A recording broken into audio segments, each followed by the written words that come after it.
Purpose বা উদ্দেশ্য। আমাদের সবার লাইফেরই একটা পারপাস থাকা উচিত, এবং পুরো লাইফের যেমন পারপাস থাকা উচিত, ঠিক একইভাবে আমাদের দৈনন্দিন জীবনে ক্ষুদ্র ক্ষুদ্র যে কাজগুলো আছে সেগুলোরও একটা মিনিংফুল পারপাস থাকা উচিত, একটা অর্থপূর্ণ উদ্দেশ্য থাকা উচিত। যেমন আপনি মোবাইল ইউজ করতেছেন regularly, and why do you use mobile? হ্যাঁ, বলতে পারেন যে আপনি মোবাইল ইউজ করেন কজ যোগাযোগ করতে হয়। তো এই জায়গায় আমি আসলে প্রশ্ন করি, আমার ব্যক্তিগত অভিজ্ঞতা বেশ ভালোই আছে এই বিষয়ে। কজ আমি আমার চারপাশে যারা মোবাইল ইউজ করে তাদেরকে জিজ্ঞেস করি যে তুমি কেন মোবাইল ইউজ করতেছো? এই যে তোমার হাতে 1 লাখ টাকার ফোন, কিংবা আহ, এত দামি দামি ফোন, বা কারো হাতে কম দামি ফোন, তো এটার মানে কি? কেন তুমি ফোন ইউজ করো? First of all. দ্বিতীয় হচ্ছে, ফোন ইউজ করলে ভালো, যদি যোগাযোগের প্রয়োজন হয় তাহলে তো বাটন ফোনই জানা। হ্যাঁ, যদি ইন্টারনেট প্রয়োজন হয় তাহলে যে কোনো মানুষের একটা অ্যান্ড্রয়েড সেট বা আইফোন সিরিজ হলেই তো হয়। কেন আমাকে অনেক দামি উচ্চ চওড়া দামে ফোনে যেতে হবে? সেই বিষয়ে আমি আসলে আমার চারপাশে যারা আছে তাদেরকে সামটাইমস কোয়েশ্চেন করি। সো এই বিষয়ে আই গেস ভালো একটা ধারণা আছে আমার। সো যেমন আমরা মোবাইল ইউজ করি, তার একটা মিনিংফুল পারপাস থাকা উচিত, বাট অধিকাংশ মানুষের ক্ষেত্রে সেটা থাকে না।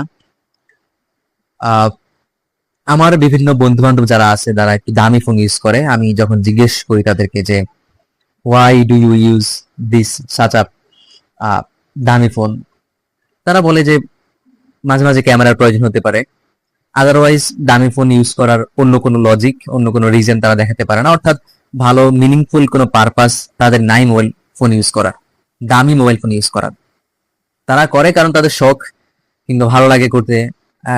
শো অফের একটা বিষয় আছে এখানে, কেউ স্বীকার করুক কিংবা না করুক, শখের বিষয় আছে। অনেকেই স্বীকার করে যে হ্যাঁ, আমি দামি ফোন ইউজ করতেছি, একটা ভাব আছে আলাদা।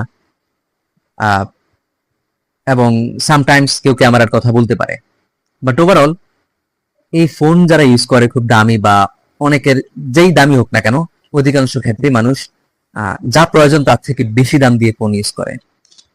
So, আমার ক্ষেত্রে যেটা হয়, আমি সবসময় চেষ্টা করি যে কোনো কিছুতে আহ, আমার প্রয়োজন হইলে আমি সেটা লাখ টাকা হইলেও কিনবো, প্রয়োজন নাই সেটা আমি কেন কিনবো? সো আমার যদি এটা পারপাসের সাথে না যায় তাহলে আমি সেটা কেন করব?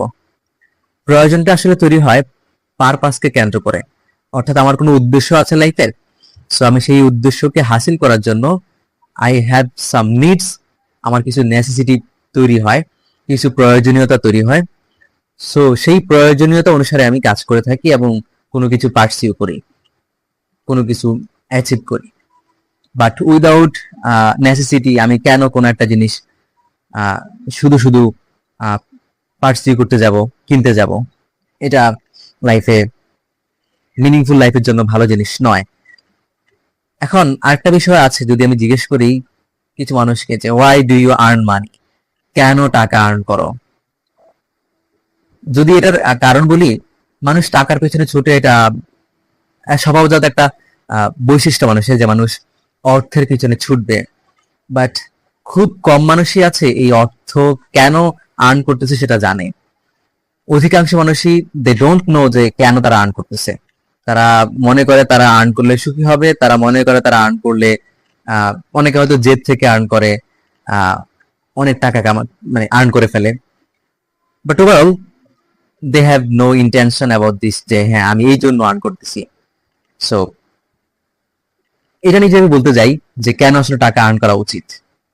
দেখেন, as a human we have some duties, আমাদের কিছু দায়িত্ব আছে।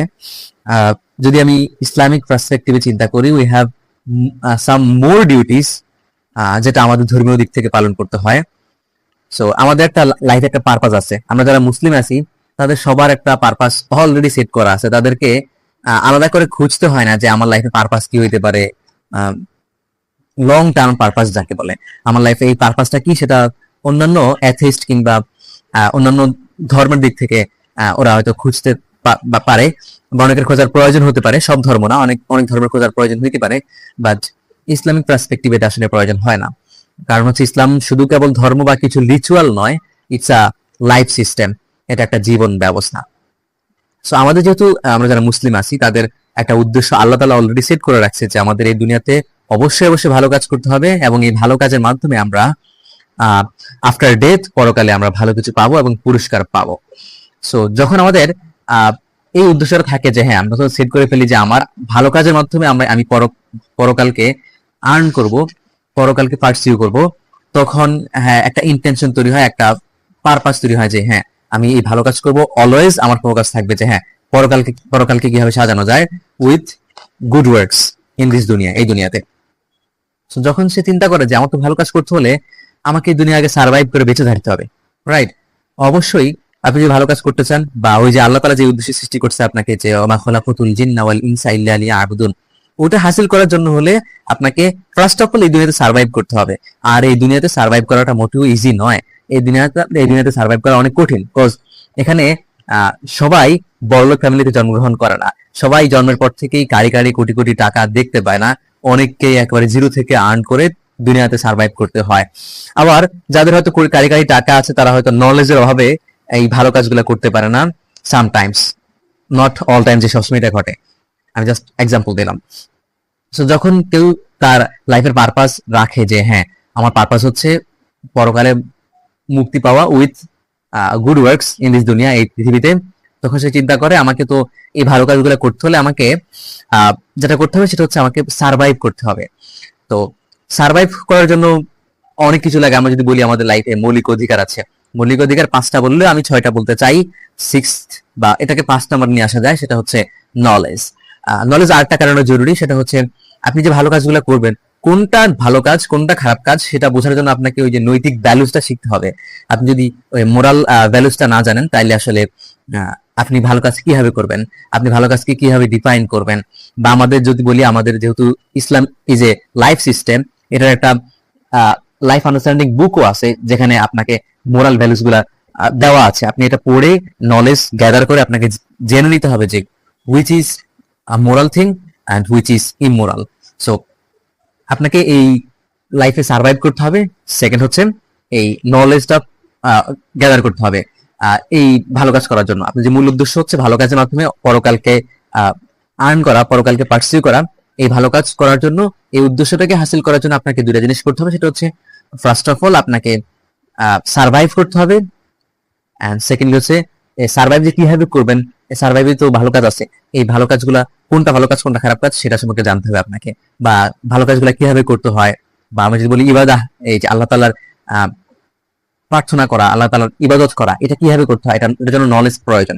সো আপনাকে সার্ভাইভ করতে হলে মৌলিক অধিকার, যদি আমি একটু অন্য দিক থেকে চিন্তা করি, মৌলিক অধিকার খাদ্য, বস্ত্র, বাসস্থান, চিকিৎসা, শিক্ষা। তো এই এই 5টা জিনিস যদি আপনি আর্ন করতে চান, এই 5টা জিনিস যদি আপনি সুস্থ থাকতে চান, তাহলে আপনাকে অবশ্যই টাকা লাগবে, আপনার অবশ্যই টাকা লাগবে। সো আমি যদি এই জায়গায় একটু সার্কেলটা বোঝানোর চেষ্টা করি, সেটা হচ্ছে আমাদের লাইফের উদ্দেশ্য হচ্ছে, পারপাস হচ্ছে ভালো কাজের মাধ্যমে পরকালকে হাসিল করা। সো এই ভালো কাজ করতে হলে আমাকে অবশ্যই এই দুনিয়াতে সার্ভাইভ করতে হবে, আর সার্ভাইভ করতে হলে এই মৌলিক অধিকারগুলো লাগে। আর এই মৌলিক অধিকারগুলা পার্সিউ করতে হলে আপনাকে টাকা আর্ন করতে হবে, সেকেন্ডলি নলেজ গ্যাদার করতে হবে। So yeah, this is Y আমাদের আসলে এই টাকাটা আর্ন করা উচিত। এখন কেউ যদি চিন্তা করে যে না, ছোটবেলা থেকে অনেক কষ্ট দেখছি, যে আমাদের ফ্যামিলিতে অনেক কষ্ট, আমার ফ্যামিলি প্যারেন্টসরা অনেক কষ্ট পাইছে, আমাকে এই জন্য টাকা আর্ন করে তাদেরকে খুশি করতে হবে, দ্যাট ইজ ইউর মিসকনসেপ্ট। এটা আসলে ভালো উদ্দেশ্য নয় টাকা কামানোর জন্য। কিংবা আমার সাথে কেউ বা আমি নিজেই হিংসা করে টাকা আর্ন করতেছি, কজ আমার চারপাশে কারো 5তলা বিল্ডিং, আমি 10তলা বিল্ডিং করতে হবে। যদি এই উদ্দেশ্য থাকে তাহলে এটা একটা মানে ভুল পারপাস হবে টাকা আর্ন করার জন্য। সো কখনোই এই পারপাসটা রাখা উচিত নয় টাকা আর্ন করার পিছনে, যে হ্যাঁ আমি টাকা কামাবো কারণ আমার বড়লোক হওয়া প্রয়োজন, মানে টাকা কামানোর জন্য টাকা কামানো, এটা আসলে ভালো জিনিস নয়। টাকা কামাবো cause I have to survive in this দুনিয়া for doing some good works. And good works কেন করবো আমরা? কারণ আমাদেরকে পরকালে মুক্তি পাইতে হবে। সো টাকা কামানোর উদ্দেশ্য, পারপাস হতে হবে এইটা, যে আমাকে সার্ভাইভ করতে হবে দুনিয়াতে, সার্ভাইভ করার জন্য আমাকে টাকা কামাইতে হবে। এবার ধরেন সার্ভাইভ করতে গিয়ে আপনার ফ্যামিলির প্রয়োজন এমন হয়ে গেছে যে আপনার ফ্যামিলিতে পার্সন বেশি, এবং আপনি চাচ্ছেন যে খুবই গায়রতপূর্ণ জীবন লিড করতে। আপনার গাড়ির প্রয়োজন হতে পারে, আপনি গাড়ি কিনতে পারেন, সমস্যা নাই, আপনি লাখ টাকা দিয়ে গাড়ি কিনেন, ইটস ওকে। সো বাট আপনি যদি গাড়ি কিনেন, যে ও গাড়ি কিনতেছে সবাই, আমিও কিনবো, হ্যাঁ, একটা একটা এক্সট্রা হিংসা কিংবা ভাব নেওয়ার জন্য, তাহলে ভাই এটা আপনার গাড়ি কেনা আপনার জন্য উচিত হবে না। ঠিক একই হবে, আমি যদি শুরুতে যে কথাটা বলছিলাম যে মোবাইল, আপনার এই দুনিয়াতে সার্ভাইভ করতে হলে আপনাকে আপনার এখন যুগের সাথে তাল মিলিয়ে চলতে হলে, বা আপনার বিজনেস বা যে কোনো কিছু ঠিক মতো পরিচালনা করতে হলে আপনাকে অবশ্যই মোবাইল ফোন চালাতে হবে। এখন মোবাইল ফোন চালাতে হলে মোবাইলে আপনার কি কি ফ্যাসিলিটি লাগবে আপনি সেটা আগে ফাইন্ড আউট করেন, যে আমার যেহেতু আমার যে কাজ, এই কাজ আমার ক্যামেরা প্রয়োজন, ভালো ক্যামেরা লাগবে, আমার ব্যাটারি ব্যাকআপ ভালো প্রয়োজন, আমার ব্যাটারি ব্যাকআপ লাগবে, রাইট? এই আমার আমার সার্ভাইভ করতে হলে, আমার যে কাজ আছে সেটা করতে হলে আমাকে এই প্রয়োজনগুলো লাগবে, আমার ক্যামেরা লাগবে, আমার ব্যাটারি লাগবে, আমার স্টোরেজ লাগবে। So, আপনি এইগুলো বিবেচনা করে আপনি ফোন কিনবেন। ঠিক একইভাবে আপনার প্রয়োজন হলে আপনি গাড়ি কিনবেন, আপনার যদি ফ্যামিলির সদস্য বেড়ে যায় আপনি বাড়ি করবেন, ইটস ওকে। বাট আপনি যদি এই উদ্দেশ্যগুলো ঠিক না রাখেন, যে হ্যাঁ বাড়ি করতেছি কারণ সবাই বাড়ি করতেছে, সুখী থাকবো এই জন্য বাড়ি করতেছি, এটা আসলে সঠিক পারপাস নয় বাড়ি করার জন্য কিংবা গাড়ি করার জন্য অথবা মোবাইল কেনার জন্য। আমি 3টা উদাহরণ দিলাম, কজ আমার কাছে মনে হয় যে রাইট নাও মানুষ এই জিনিসগুলোর পিছনে সবচেয়ে বেশি ছুটে।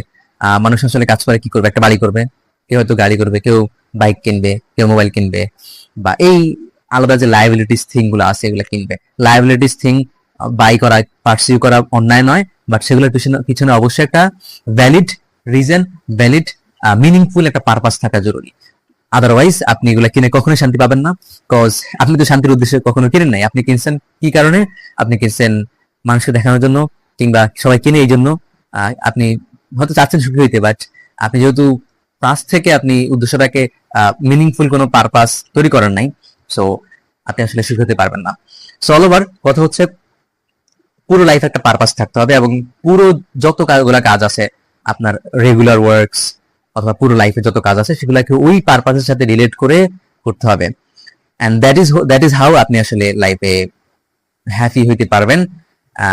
Otherwise you can't be happy in my personal opinion. So yeah, today এতটুকুই থাকবে। আর আমার জন্য দোয়া করবেন, যাতে আমি নিজে পার্সোনালি যদি বলি, আমার ফোনের কথাটা আসলে মূলত এই আজকের মনোলগটা তৈরি করা।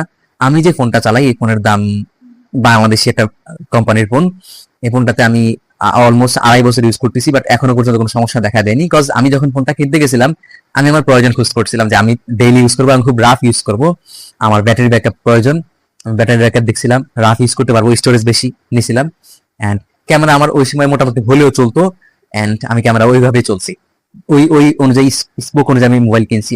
রাইট না আমার ক্যামেরা খারাপ কিছুটা, বিকজ আমার ক্যামেরা যদিও প্রয়োজন পড়ে, বাট ইটস নট যে মোস্ট মাচ ইম্পর্টেন্ট যে আমার এখন নিউ ফোন কিনতে হবে, এটা দিয়ে চলে যাচ্ছে। So, আমার প্রয়োজন নাই, দ্যাট ইজ আমি কিনতেছি না। সো মূলত আমার এই চিন্তা থেকে আজকে মনোরটা তৈরি, যে লাইফে একটা পারপাস থাকবে, এবং ওই পারপাস অনুযায়ী যদি আমরা কাজ করি তাহলে আসলে আমাদের লাইফে একটু স্ট্যাবিলিটি আসবে, সুখ আসবে। ইয়া, এন্ড প্রে ফর মি, যাতে করে আমি নিজেও এই বিষয়গুলো মানতে পারি।